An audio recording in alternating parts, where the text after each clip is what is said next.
한국고등교육자단이 후원하는 전문 서평지 서울 리뷰어 북스. 서평지에 실린 내용 그 너머에까지 들어보는 리뷰의 발견 그 11번째 시즌의 5번째 시간입니다. 안녕하세요. 저는 리뷰의 발견 진행을 맡고 있는 숭실대 정보사회학과의 정인관이라고 합니다. 오늘 리뷰의 발견 특별편으로 진행됩니다. 이번 특별편은 정말 특별합니다. 두 가지 이유 때문인데요. 첫째, 오늘 다룬 책은 서울 리뷰어 북스에서 서평이 실리지 않은 책입니다. 두 번째로 현장이 아닌 줌을 이용한 최초의 시도라는 점입니다. 오늘 이야기 나눌 책 음악평론가 김봉현의 힙합과 한국, 힙스타로 추앙하거나 힙지리로 경멸하거나입니다. 제목부터 굉장히 좀 자극적이기도 한데요. 힙합이라고 하는 음악의 장르 아마 세대에 따라서 뭔가 그 힙합이라는 걸 얘기했을 때 떠올리는 이미지가 조금씩 다를 것입니다. 그리고 특히 2010년대 이후 힙합이라고 하는 게 한국 사회에서 다양한 프로그램들을 통해서 대중들 일반에게 훨씬 더 넓게 알려진 그런 장르이기도 합니다.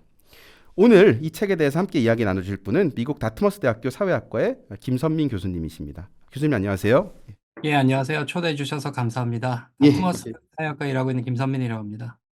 저기 지금 시간이 이제 그쪽은 밤이실 텐데 이렇게 자리해 주셔서 감사합니다. 어떻게 뭐 미국은 지금 한국도 이제 학기가 거의 끝났는데 방학 잘 보내고 계시나요? 예, 크리스마스 방학이 시작돼서 정 교수님도 그렇겠지만 학생들이 없을 때 이제 연구를 많이 해야 되기 때문에 주로 PP를 많이 하면서 이렇게 보내고 있습니다. 예, 아유, 예. 사실은 이 책 그 이제 처음에 이제 별로 이렇게 예상하지 못했는데 제가 한번 저희 김선미 교수님을 저희 리뷰에 좀 모시고 싶어서 책을 좀 추천해 달라고 부탁을 드렸는데 이제 이 책을 추천해 주셔서 처음에 약간 조금 놀라기도 한 부분이 있는데 먼저 책 왜 추천하셨는지 좀 설명해 주시면 감사하겠습니다.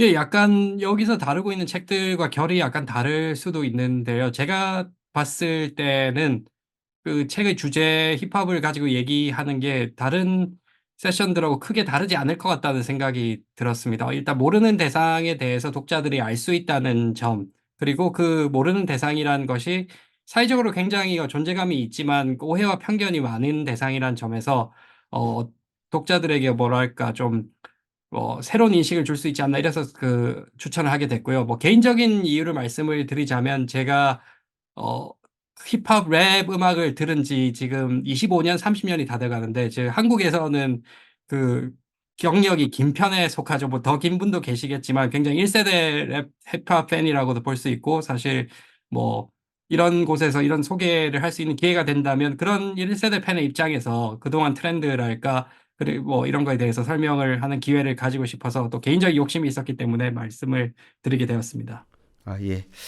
이 책을 보면은 구성이 이제 뭐 굉장히 흥미롭습니다. 뭐 어떻게 보면은 굉장히 작은 책인데 한국에서 힙합의 이제 역사 그리고 힙합이 말하고자 하는 어떤 일종의 철학 같은 것들 그리고 구체적인 사례들로 앞에 어떤 그런 논의들을 실제로 보여주는 짧은 에세이들로 구성되어 있는데요. 여기 보면은 이제 힙합의 어떻게 보면 한국에서 힙합의 거의 뭐 시작이랄까 이런 것들을 80년대 말 90년대 초쯤으로 잡고 있는 것 같은데 지금 말씀 들어보니까 거의 시작부터 함께 하셨던 것 같은 그런 좀 생각이 듭니다. 그러면은 그 교수님께서 1990년대나 혹은 뭐 2000년대가 교수님께서 이제 뭐 중고등학교 그리고 대학교를 다니시던 그 시절을 돌이켜 봤을 때 힙합 한국에서 힙합 뭐 한국도 괜찮고 미국도 괜찮습니다만은 이런 음악을 떠올릴 때 또 기억나는 혹은 의미 있는 장면 하나 정도만 꼽아 보시면은 어떤 게 있을지 소개해 주시면 감사하겠습니다. 예. 예, 저 김봉현 선생님 책에도 나오는 부분인데요. 저도 마찬가지로 그 김봉현 선생님 지적하신 것처럼 1999년이 굉장히 분기점이었다고 생각이 듭니다. 그 드렁큰 타이거가 나오고 그다음에 마스터 플랜이라는 클럽 중심으로 된 레이블에서 컴필레이션 앨범 여러 아티스트들이 참여한 앨범이 나와서 전국에 깔리고 그리고 이 책에는 언급이 되지 않지만 그 갱톨릭이라는 한국 최초의 갱스터랩이나 이런 팀이 있었는데 어, 그런 팀이 앨범을 낸 적도 있었고 제가 되게 좋아하는 지금도 활동하시는 가리온이라는 팀이 있는데 예. 가리온도 그때 좀 곡을 내고 활동을 하시는 게 있었고 사실 그런 흐름 자체는 IMF 직후 97, 98년에 많이 형성이 됐지만 99년에 그게 굉장히 결과물로 많이 나와서 매체에 소개되거나 오버그라운드라고 볼 수 있을 정도는 아니었지만 언더그라운드에서 인디 음악을 좋아하는 분들은 99년에 되게 아, 이런 것도 있구나라는 걸 많이 느끼게 됐던 걸로 생각을 하고 아마 그때가 분기점이었던 것 같아요. 예. 그 아까 마스터 플랜 얘기하셨고 또 책에도 굉장히 중요하게 나오는데 이제 일종의 힙합의 뭐 물리적 근거지. 뭐 이게 근데 읽어보면 약간 뭐 성지 같은 느낌도 드는데 가보신 적 많이 있으세요? 직접? 제가 대학에 갔을 때는 약간 하향기라서 제가 많이 가보지는 못했고 몇 아, 번 가봤었는데 거기 그 신촌역 8번 출구에서 홍대 쪽으로 가면 홍대 네네네. 산울림 소극장 있는 길에 철도 그 기찻길 바로 옆에 거기에 마스터 플랜이 있었거든요. 아, 가면 예, 뭐 예. 사람들이 공연도 하고 공연 끝나면 그 사이퍼라고 그 둘러서서 뭐 랩도 하고 뭐 당연히 담배도 피우고 술도 먹으러 가고 뭐 이런 경우도 있어서 뭐 아까 전에 뭐 정 교수님도 말씀하셨지만 뭐 다 바지 크게 입고 되게 바지 예. 끌고 다니고 후드 쓰고 다니고 이런 게 해서 그래서 지금도 많이 요즘 래퍼들도 많이 그 오마주하는 라인이 있는데 그 신촌부터 홍대까지 깔아놓은 힙합 리듬이라는 가사가 있는데 그게 아, 예. 사실 마스터 플랜 중심으로 해서 홍대에서 신촌까지 그 거리를 바지로 쓸고 다니던 그 시절에 대한 오마주죠. 그래서 이게 어, 지금도 저도 이번에 뭐 그 생각이 질문 보고 생각이 나서 찾아봤는데 그게 계속 오마주가 되고 있고 2020년대에 있는 고등학생들도 지금은 사실 신촌과 홍대가 예전과는 좀 다르지만 그런 가사를 다시 자기 곡에 쓰면서 그런 얘기를 하는 게 참 신기하게 보이더라고요. 예.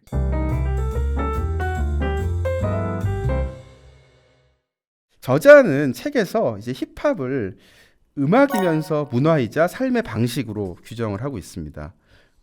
그러면서 사실은 2010년대, 아까 시작 부분에서 말씀드렸었지만 2010년대 어떻게 보면 힙합이라고 하는 게 굉장히 대중적인 저변을 확대하고 동시에 이제 힙합 가수들 들이 경제적으로도 굉장히 아주 그 큰 수익을 얻을 수 있었던 시기를 이제 2010년도로 보면서 그 가장 중요한 어떻게 보면은 매체로 쇼미더머니 아마 뭐 들으시는 분들 모르시는 분들 거의 없을 것 같은데요. 를 얘기하고 있습니다. 쇼미더머니 좀 옛날 실제로 방송하실 때 많이 보셨나요? 아마 그때 유학하고 계실 때였을 텐데. 예, 예, 예. 유학 시절에 매 시즌 거의 빼놓지 않고 다 본 것 어, 같습니다. 예. 이런 어떤 2010년대 힙합의 인기를 좀 어떻게 봐야 될까요? 이러한 현상의 어떤 뭐 사회적인 이유 같은 것도 우리가 좀뭐 찾아볼 수 있을 거랄까요? 예, 어떻게 생각하시나요? 뭐 쉽지 않을 것 같은데. 예. 예, 상당히 어려운 질문인데 사실 저도 그 질문에 대해서 고민을 굉장히 많이 했는데 뾰족한 답이 나오지는 않더라고요. 그래서 생각해보면 90년대 후반, 2000년대 초반까지만 해도 한국에서 힙합은 인디 음악 중에서도 굉장히 마이너한 장르였는데 예. 근데 어느 순간 대세가 돼서 굉장히 메인스트림 문화가 된 것 같고 물론 미국에서는 힙합이 비슷한 시기에 메인스트림 문화가 되었지만 거기는 뚜렷한 사회경제적 뭐 이유가 있었다고 볼 수 있죠. 뭐 그 어, 인구 구조의 변화랄까 아니면 뭐 산업적인 성장이랄까 뭐 팝뮤직 자체가 굉장히 소구력이 떨어지고 있는 그런 것들이 있었는데 한국에서는 또 그런 점들이 나타나지 않았고 또 일본과 비교를 많이 하는데 일본도 굉장히 오래되고 탄탄한 힙합 씬이 있지만 사실 메이저라고 볼 수는 없거든요. 그냥 소수의 어, 사람들이 그 하는 문화란데 그래서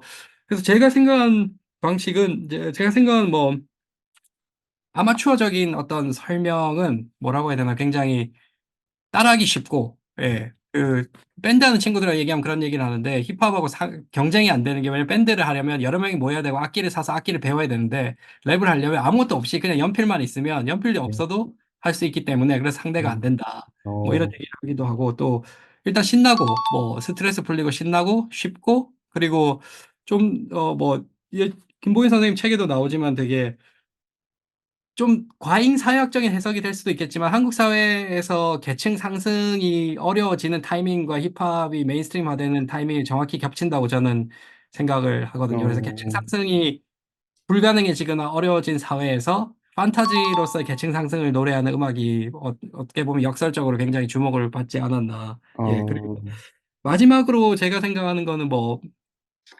한국인의 특수성 이런 걸 저는 굉장히 경계하는 입장이지만 한국 분들이 여러 면에서 굉장히 파토스가 강한 것 같아요. 뭐 한이 따기보다는 굉장히 감정적이고 뭔가 분출하는 걸 좋아하시는 분들이 많은데 특히 힙합에는 그런 요소가 있기 때문에 특히 그런 점에서 어필을 하지 않았나. 음. 예, 뾰족한 설명은 없지만 예.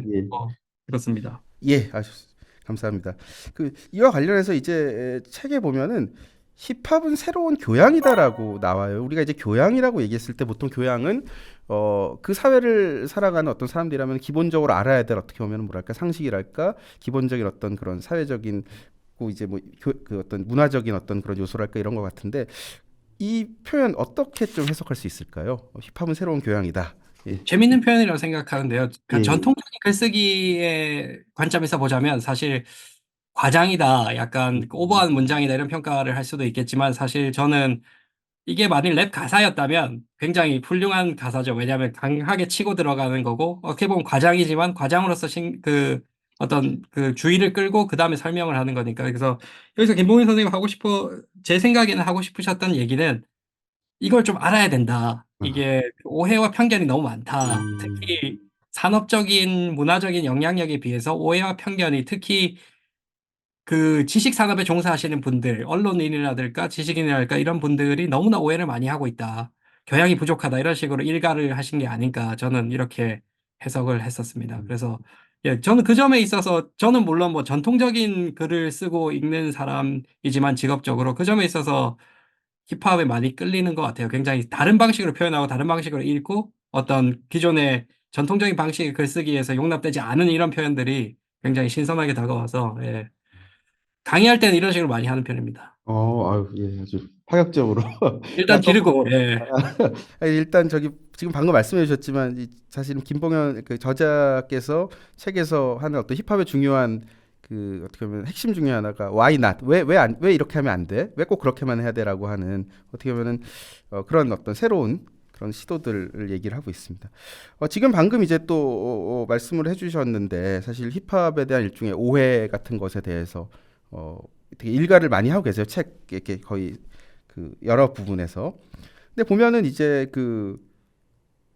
어, 이 책에서 이제 이분이 기본적으로 뭐 힙합의 어떤 의미에 대해서 조금 이렇게 약간 과잉한 부분도 있긴 하지만 이런 이분이 이제 이런 힙합을 바라보는 사람들의 어떤 두 가지 시선을 얘기를 하지 않습니까? 하나는 힙합 전사로서 이제 랩 힙합을 하는 사람들 힙합 전사로 바라보는 것과 힙질이라고 하는 저 이번에 이런 표현 처음 들었는데 우리가 찌질이 할 때 이제 힙질이 같은데 그렇게 바라보는 두 개의 시선에 대해서 얘기하면서 이게 어떻게 보면은 단순히 힙합에 대한 것뿐만이 아니라 그냥 한국 사람들이 어떻게 보면은 그런 한국 사회의 어떤 그런 특성을 보여준다고 말씀을 하시는 것 같아요. 이 부분에 대해서 조금 설명해 주실 수 있을까요?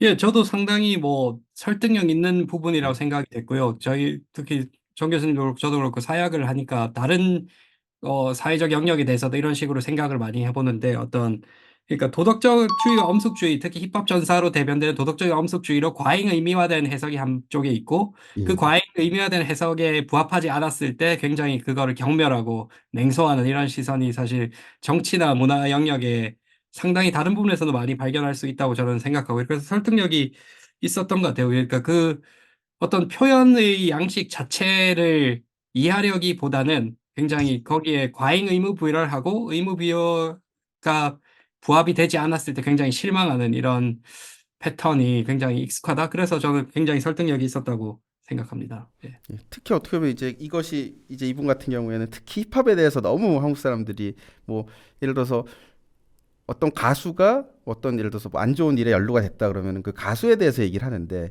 힙합의 경우에는 항상 맨날 지네들 뭐 스웩 그러고 뭐 하더니만은 이게 뭐냐 야 이 찌질이들아 이런 식으로 사실 접근한다는 거에 대해서 사실은 좀 이런 그런 어떤 상황에서 이제 도덕주의 엄숙주의를 읽어냈다는 게 전 좀 되게 재밌더라고요. 되게 좀 뭐 재밌게 저도 봤던 것 같습니다.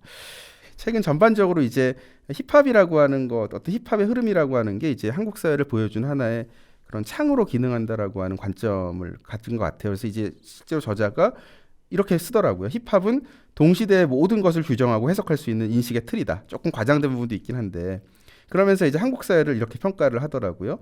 집단주의의 병폐와 만연한 눈치 보기, 그로 인해 억눌린 감정을 가장 나쁜 방식으로 풀어내는 이 슬픈 사회에 필요한 것을 힙합이 대부분 가지고 있다는 것은 놀라운 일이다.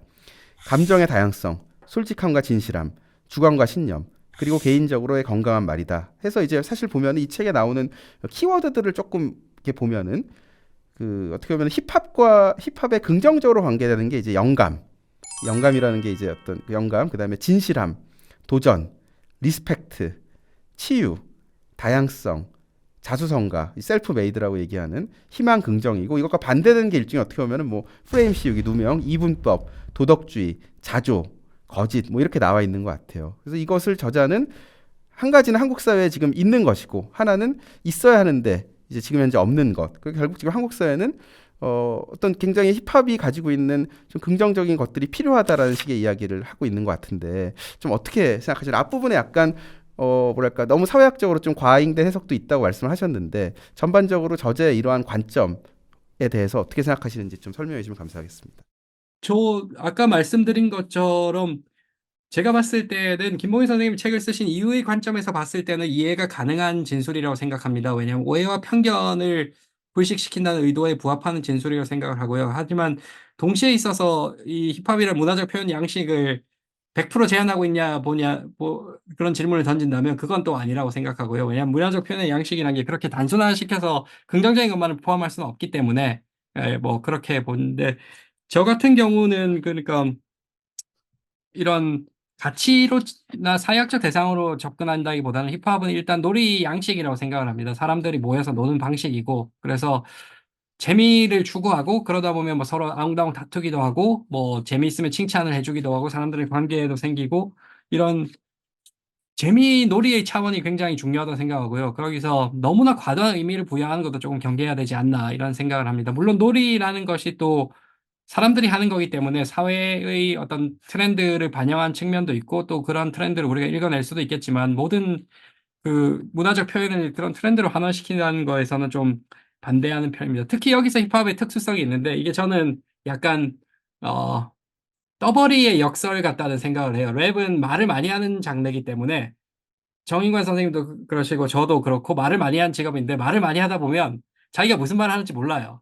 자기가 의도하지 않았던 말도 많이 하게 되고 과장도 네. 많이 하게 되고 모든 말을 책임질 수는 없습니다. 글 쓸 때는 굉장히 다르지만 음. 그래서 저는 녹음 같은 거를 잘 안 하는 편인데 그 근데 힙합은 그런 말하기 입말의 특성을 극대화시킨 장르라는 말이죠. 거기다 약간 연극적인 측면까지 캐릭터와 연극적인 측면까지 더했기 때문에 여기에 장난으로 하는 일인 거죠. 음. 사실 거기에 진정성이 있지만 광대의 노름처럼 진정성과 장난이 섞여서 어느 게 농담이고 어느 게 진실인지 알 수 없는 그런 차원이 있기 때문에 거기에 너무나 엄밀한 사회학적 잣대를 들이대면 오히려 그런 분석을 하는 사람이 우스워지는 경우가 생기는데 아, 그래서 조금 더 여유를 갖고 바라봐 주시면 오히려 더 즐겁지 않을까. 물론 광대가 하는 놀이가 그렇듯이 사실 그 광대는 진실을 말하고 있죠. 어느 궁극적인 차원에서. 하지만 그 구절구절을 따지다 보면 굉장히 우스워지는 영향이 있고 아마 힙합에 대한 오해는 그런 연극적인 요소들에 음. 집착하고 어떤 멀리 있는 진실 같은 거를 안 보려고 하지 않았을까 했기 때문에 그런 게 아닐까 저는 생각합니다. 좀 다른 질문에 대해서 또 말씀드리겠지만 또 그 멀리 있는 진실을 안 보려고 했던 이유가 저는 이게 뭐 한국에선 젊은 친구들이 하는 음악이고 어. 미국에서는 또 흑인들이 하는 음악이기 때문에 그 사람들에 대한 어떤 불신, 어떤 업신여김 이런 게 들어있지 않았나 이렇게 생각합니다. 음악 장르라는 것 자체가 그것을 주로 이제 생산하고 뭐 소비하는 사람들의 어떤 뭐 사회적인 지위나 이런 것들과 연결되면서 그 사회에서 얼마나 좀 더 이렇게 존중받을 수 있는가의 차이가 나타난다. 뭐 이렇게 좀 이해도 될 예. 것 같네요. 예.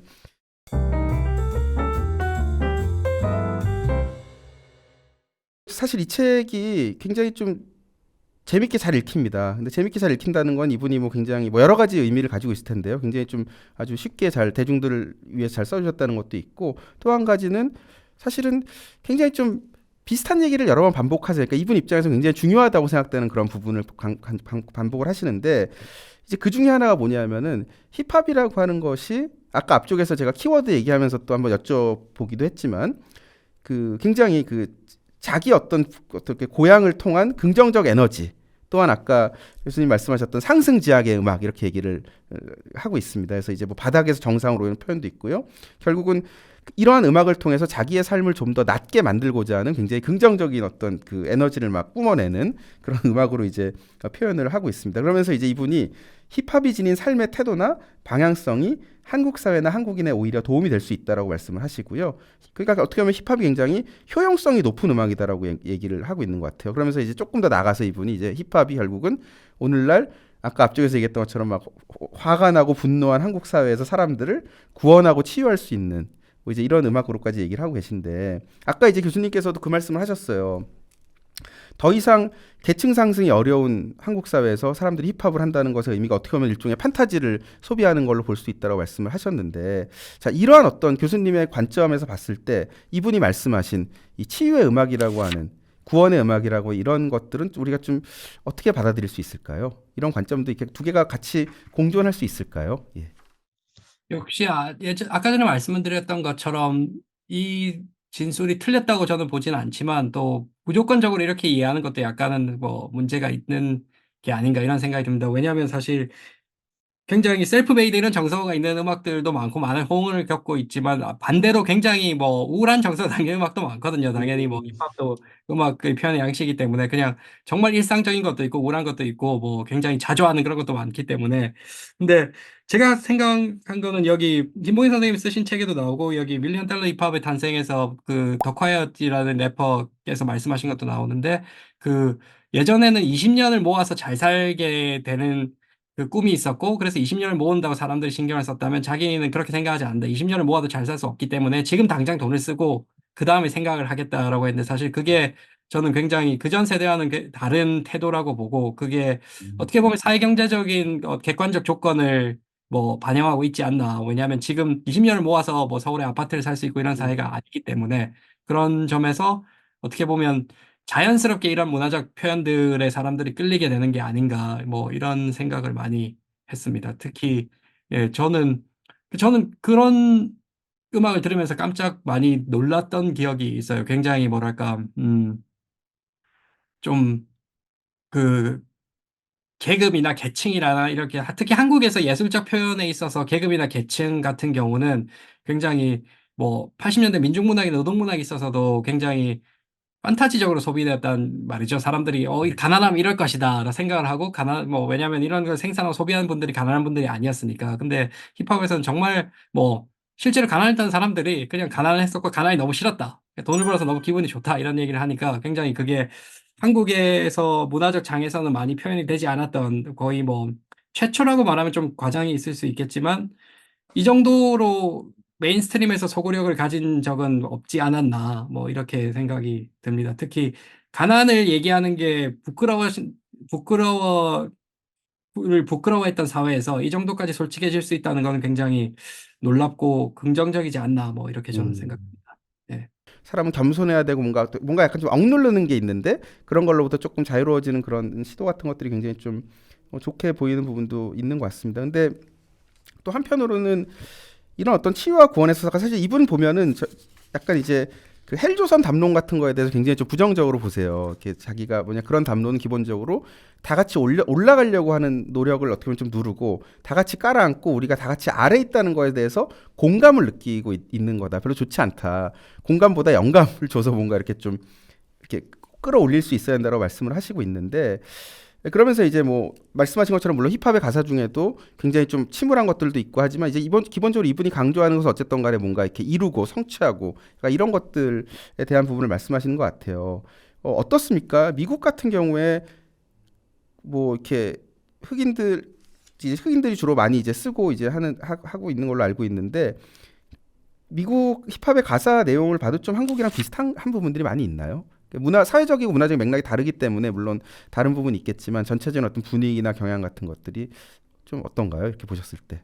겹치는 부분도 있고, 저는 한국도 그렇고, 미국도 그렇고, 그 김봉희 선생님이 여기 특히 이 부분에 쓰신 것보다는 예. 되게 가사나 정서가 되게 다양성이 있다고 생각을 하는 편인데, 음, 물론 이렇게 쓰신 이유도 이해는 갑니다. 왜냐하면 뭐 기본적으로 기성세대나 외부자들을 위해서 써진 책이기 때문에 긍정적인 요소를 많이 강조하신 것 같은데 저는 그 돈을 많이 벌어서 성공했다. 이것도 사실 정서가 여러 가지가 있다고 생각을 하거든요. 그래서 내가 되게 성공을 많이 해서 부럽지. 뭐 이런 자랑한 음, 정서가 있을 수 있고, 성공을 했는데 쓸쓸하다. 이런 것이 있을 수 아, 있고, 성공을 했지만 그 가난의 트라우마를 잊을 수 없다. 이런 슬픈 정서가 있을 수도 있고, 뭐 아니면 정말 아무 생각 없이 가난한 것도 아니고 그냥 돈이 너무 좋다. 뭐 돈이 음, 너무 좋아서 돈이라는 것 자체가 의미가 없어지는 지경이다. 이런 굉장히 그 뭐랄까 포스트 모던한 그런 정서도 있을 수 있고, 뭐 여러 가지가 있는데 그게 좀 납작하게 표현이 되고 있는 것 같아서 약간 좀 예, 저는 조금 아쉬움이 남지만 그럼에도 불구하고 뭐 저는 그렇게 생각을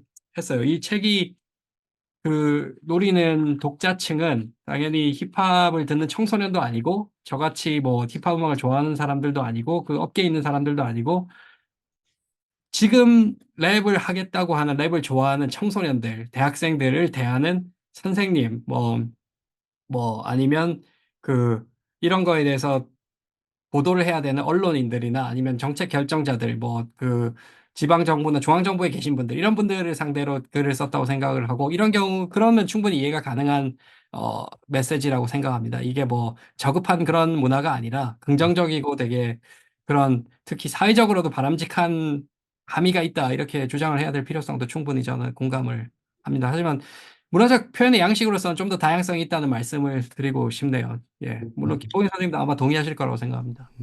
저는 이제 말씀하신 것처럼 이게 주로 외부자들을 위해서 저 같은 이제 어떻게 보면 바깥에 있는 사람들 잘 모르는 사람들을 위해서 쓰신 거다 보니까 힙합에 대해서 사람들이 어떻게 보면 굉장히 오해나 편견을 갖고 있기 때문에 즉 기본적인 사람들의 정서가 되게 마이너스인 게 많기 때문에 이거를 이제 우리가 적어도 중립적으로 만들려면은 플러스인 것들을 좀 더 강조해야 되니까 이제 이게 되게 사회적으로도 효용이 있다 이렇게 말씀 많이 하신 것 같은데 그래서 또 이제 한편으로는 이제 저같이 또 사회학하고 삐딱한 사람들 입장에서는 아 이게 무슨 자기 개발용인가? 뭐 약간 자기 개발해서 힙합을 하고 나도 힙합, 저도 힙합을 해야 되나? 뭐 이제 이런 생각까지 좀 들었던 것 같아요. 근데 지금 오늘 말씀 좀 듣고 보니까 아 이제 그런 맥락에서 이분이 조금 어떻게 보면 이 과장이라는 것 자체도 이분이 뭐 어떤 뭐 되게 나쁜 의미로 그런 게 아니고 정말 이제 좀 뭔가 힙합에 대한 오해를 좀 풀기 위한 하나의 좀 이렇게 관련해서 거 아닌가. 말씀드리면, 예, 예. 힙합 내부에서도 그 자기 개발적인 정서를 담은 서브 장르가 있죠. 아, 그래서 예. 그, 인터뷰나 중요한 그 시험을 볼 때 듣는 곡들이 있고, 아, 그래요? 또, 운동할 때 듣는 곡들이 또 따로 있고, 아니면 정말 어. 밀린 임금을 받으러 가거나 환불하러 갔을 때 듣는 분노가 넘치는 그런 트랙들도 있고, 또는 뭐, 새벽 2시에 혼자 센치할 때 듣는 트랙들도 있고, 여러 가지 뭐, 장르적 다양성이 있습니다. 저 같은, 경우도 중요한 일이 있을 때는 그런 마인드 컨트롤이 필요할 때는 그런 식으로 생각을 많이 하고 그런 자기 어. 개발적인 그런 정서에 도움을 많이 받는 편이에요. 운동할 때도 당연히 뭐 힘을 내야 되니까 뭐 그렇게 그 도움을 받는 편이고요. 예. 정말 그 되게 효용이 있네요. 지금 보니까 이렇게 힙합, 그러니까 같은 힙합 장르 안에서도 뭐 가사나 뭐 아니면 뭐 라임이나 뭐 이렇게 음악 따라서 이렇게 다 차이가 있다는 게 좀 되게 예, 뭐 좀 새롭게 안 사실입니다. 뭐 예. 그 아까 이제 뭐 한국 미국의 차이에 대해서 제가 좀 여쭤보기도 했습니다. 이제 근데 이제 교수님께서는 이제 지금 미국에서 가르치고 계시고 특히 이제 미국에서 미국을 연구하시는 분이세요. 어떻게 보면 한국의 많은 학자들이 소위 한국학 혹은 한국에 대해서 많이 한 거에 비해서 교수님께서는 정말 미국에서 미국 특히 이제 인종 문제 이런 것들을 연구하시는 분으로 이제 알고 있습니다. 특히 역사적인 맥락들. 어, 그런 관점에서 보셨을 때 한국에서의 힙합과 미국에서의 힙합 아까 뭐 이제 제가 뭐 가사 이런 거 여쭤보긴 했지만 그것이 지니는 어떤 그런 사회적이고 문화적인 의미 좀 어떻게 갖고 좀 어떻게 다르다고 보시는지 간단히 설명해 주시면 감사하겠습니다. 예. 힙합 커뮤니티 내에서도 사실 이 문제에 관해서 예전부터 굉장히 논쟁이 많았고 지금도 논쟁이 계속 진행 중인 걸로 알고 있었는데 소위 말하는 뭐 본토의 오리지널리티 예. 시티에 대한 논쟁이죠. 이것이 과연 진정성이 있는가? 우리는 흉내만 내는 것은 아닌가? 음, 우리는 남의 것을 빼앗아 온 것은 아닌가? 이런 저는 사회과학을 하는 사람이기 때문에 그걸 보면서 사회과학적 논쟁과 굉장히 평행선을 그린다는 생각을 많이 했고요. 남들이 음, 만들어낸 것인데 우리가 갖고 와서 하고 있는데 우리가 하는 건 제대로 하는 것인가? 우리는 왜 이런 걸 하고 있는가? 음, 우리는 이 형식을 통해서 우리의 현실에 대해서 어떤 얘기를 할 수 있는가? 뭐 이런 질문들이 평행선이 있다고 생각하고 답도 비슷하다고 생각을 합니다. 일단 기원이 어디냐는 크게 중요하지 않은 것 같고요. 특히 기원에 있어서 뭐 진정성이랄까 이런 것들은 지금 현재 이것을 가지고 우리가 무엇을 하고 있느냐 보다는 좀 더 부차적인 문제라고 생각을 하고 저는 그래서 뭐 한국의 지역이나 뭐 고등학생들 특히 아마추어들이 하는 랩 같은 거를 굉장히 뭐 시간 있어서 듣게 되면 좋아하는 편인데 특히 그 친구들이 뭐 당연히 미국에 가본 적도 없고 영어도 잘 못하고 뭐 힙합이 뭔지도 잘 뭐 공부를 해본 적도 없는 친구들이 그냥 자기 얘기를 하려는 게 굉장히 긍정적이고 고무적이고 이런 생각이 많이 든다고 할까요? 그래서 뭐 그런 소모적인 논쟁을 제 개인적으로는 소모적인 논쟁을 사회과학계도 그렇고 힙합에서도 그렇고 좀 안 했으면 좋겠어요. 이게 뭐 본토에서 어떻다, 뭐 내가 뭐 본토에서 왔는데 뭐 새로운 걸 배워왔다 이런 얘기가 아니라 과연 이게 지금 하는 게 의미가 있는가? 뭐 이런 질문들을 중심으로 그 창작 활동이 이루어졌으면 좋겠고 특히 특히 케이팝 이런 것들을 보면서 한국에서도 그런 식으로 생각할 수 있는 여지가 생긴 것 같아요. 사실 케이팝은 한국의 특정한 시공간에서 창조되었지만 이제는 사실 한국의 것이라 보기에는 좀 애매한 게 있고 물론 인더스트리의 중심은 한국에 있지만 예. 지금은 남미나 뭐 유럽에 있는 사람들도 케이팝을 하고 한국인이 없는 케이팝 그룹도 생겨나고 있으니까 사실 음. 힙합이나 락큰롤이나 사회과학이나 다른 이런 문화적 표현 양식들도 비슷한 궤적을 걷고 있다고 생각을 합니다. 예. 예.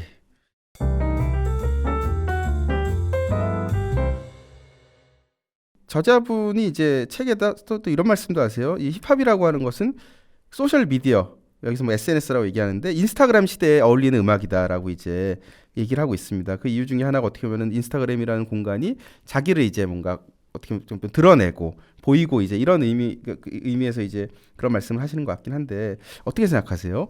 예, 이 인스타그램과 소셜 미디어와 어떤 이런 힙합 사이에 뭐 우리가 뭐 옛날에 베버식으로 얘기하면 선택적 친화력 같은 것 좀 떠오르긴 했는데, 예. 저도 뭐 굉장히 동의하는 말이라고 굉장히 저자의 해안이 빛나는 부분이라고 생각을 했었습니다. 특히 소셜 네트워크 이후의 랩 음악이랑 그전의 랩 음악은 굉장히 달라졌다고 생각을 하고요. 특히 싱글이나 스트리밍 중심 소비에 맞는 식으로 더 진화를 했고 이전부터 진화성이 있었지만 또 그런 방향으로 진화를 했고 특히 제가 말씀드렸던 연극적인 부분 뭐 디스를 하고 캐릭터를 창조하고 이런 부분들이 인스타나 소셜 미디어에서 굉장히 증폭되었다고 해야 되나 뭐 그래서 오히려 그렇기 때문에 가끔 뭐 음악적 본질이 가려지는 경우가 있지만 사실 이 음악적 본질이라는 개념 자체도 어떻게 보면 구시대적인 거죠. 사실 음악이라는 거는 부차적인 것이고 사실 어떻게 보면 소셜 미디어에서 창조된 이미지가 핵심이라는 뭐 주장도 가능할 수 있다고 보고 예, 그런 식으로 흘러가고 있는 것 같습니다. 그래서 최근에 나오는 미국의 래퍼들은 저 같은 올드 팬의 입장에서 보면 굉장히 난감한 게 래퍼가 아니라 그냥 소셜 미디어 인플루언서예요. 예, 아, 뭐, 잠시 하고, 뭐, 예, 여러 가지 포스팅이나 이런 걸 하는데, 그게 긍정적이고 부정적인 걸 떠나서, 뭐, 저는 재밌게 보고 있습니다. 이런, 뭘까, 저로서 이해할 수 없는 지경으로 발전해 가는구나, 이런 것도 굉장히 흥미롭게 보고 있습니다. 예. 어떻게 보면 그런 것들이 한편으로는 뭐 그 어떻게 올드 팬들하고 뭐 정통 팬들이 느끼는 약간 양가적 감정도 있겠지만 한편으로 또 일반 이제 뭐 새롭게 어떻게 보면 접근하려고 하는 사람들이 훨씬 더 좀 쉽게 다가오는 부분도 있겠네요. 그러면 이게. 그럴 수 있죠. 그래서 예. 저 같은 경우도 편견을 가지지 않고 보려고 노력을 하는 것 같아요. 그래서 이제 제가 예전의 것들을 알고 있다고 해서 지금 걸 평가할 수 있는 위치에 있는 건 아니니까, 예. 예. 요즘 사람들은 이걸 좋아하는구나 하고 배우는 거죠. 예. 이제 거의 끝부분에 와닿고 있습니다. 예. 이 책 읽으시면서 뭐 굉장히 이제 이미 뭐 우리가 저희가 뭐 거의 이야기를 많이 나누긴 했지만 혹시 조금 뭐 아쉬웠던 점이라던가 혹은 이 책에 대해서 조금 더 말씀하시고 싶은 게 있으면은 조금 들려주시면 감사하겠습니다. 아쉬운 점은 물론 저자께서도 고민을 많이 하셨겠지만 제가 생각했을 때 조금 더 얘기가 필요했던 부분은 특히 젠더 문제, 특히 힙합의 남성 우월주의나 뭐 여성 아티스트들에 대한 얘기가 좀 더 많이 한 꼭지가 있는데 그 윤미래에 대해서 한 꼭지가 예. 있는데 그보단 더 있어야 되지 않나. 특히 음.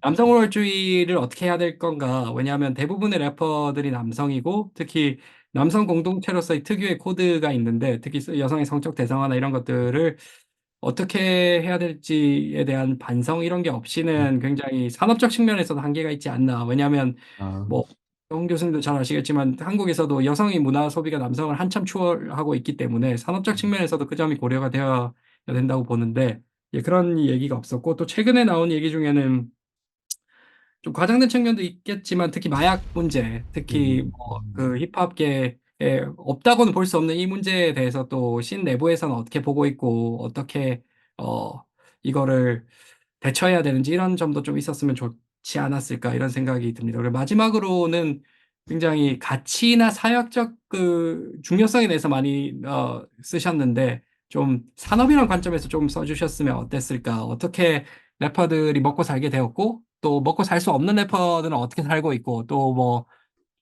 힙합으로 먹고 살기를 꿈꾸는 고등학생들이 이 책을 읽었을 때 무엇을 배울 수 있나 뭐 이런 점에서 조금 조언을 해주셨으면 뭐 좀 더 효용이 있지 않았을까. 왜냐하면 뭐 선생님들이나 정책 결정자들을 기성세대를 위해서 책을 썼다고 하더라도 그분들이 하시는 얘기가 뭐 힙합을 한다고 하면 그거 완전 뭐 미국의 흑인들이 하는 천박한 문화 아니냐, 그거에서 뭘 먹고 살겠냐, 뭐 이런 문제를 하시기 때문에 일단 첫 번째 천박한 문화라는 점에 대해서 논파가 많이 된 것 같아요. 근데 두 번째 그거에서 뭐 먹고는 살겠냐, 사는데 도움이 되냐, 이 점에 대한 답변이 약간 조금 덜 되지 않았나. 그래서 이 업계 현황 같은 거를 좀 점검을 해주셨으면 좀 더 재밌게 읽을 수 있지 않고 읽고 또 기성세대들에게도 설득력이 있지 않았을까. 왜냐하면 뭐 돈이 되고 영향력이 있다는 걸 보여주는 거니까요. 예. 자, 조금 어려운 이제 질문을 좀 드리고 싶습니다. 만일 교수님께서 이 책에 대한 리뷰를 쓰신다면은 리뷰의 제목을 어떻게 정하실지 궁금합니다. 예, 오해와 편견을 넘어로 하겠습니다. 아, 예, 오해 편견을 예, 넘어. 그게 가장 중요한 것 같고, 예, 뭐 넘어가 좀 이중적인 말인데 그 음, 여기서 말 제가 리뷰를 쓴다면 오해와 편견에 대해서 뭐 간략하게 짚고 넘어간 다음에 책에서 얘기가 되지 않았던 다른 중요한 뭐 문제들도 조금 얘기하는 식으로 쓰지 않을까, 음. 예, 생각을 합니다. 예. 제가 사실 리뷰의 발견을 이렇게 거의 한 2년 가까이 진행을 했는데 이게 뭔가 오늘 어떻게 보면 했던 리뷰가 이 대상에 대한 굉장히 애정과 사랑이 굉장히 많이 느껴지는 리뷰라서 좀 되게 인상적으로 기억에 남을 것 같습니다. 예, 마지막으로 이 책 어떤 분께 추천해주고 싶으신지 좀 말씀해 주시면 감사하겠습니다. 그 질문을 받고 생각을 좀 했는데 뭐 제가 머릿속에 떠오르는 이미지는 그 자제분들이 힙합을 한다고 나서는 음. 부모님들, 아, 학생들이 힙합을 한다고 나서는 선생님들이 많이 보시고 조금 네. 더 열린 마음으로 좀 봐주셨으면 좋지 않을까. 음, 이게 예, 그 편견과 오해로 대하는 게 아니라 저는 그 학생들이나 아니면 젊은 사람들이 뭔가를 얘기하려고 하고 뭔가를 한다는 것 자체가 굉장히 중요하고 긍정적이라고 생각을 하고 그게 뭐가 됐든 간에 격려를 해줘야 된다고 생각을 하는 편이라서 그래서 그 기성세대의 입장에서 조금 더 알고 있으면 격려를 해주는 게 좀 더 쉽지 않을까, 무조건적으로 반대하는 것보다 그렇게 생각을 합니다. 예.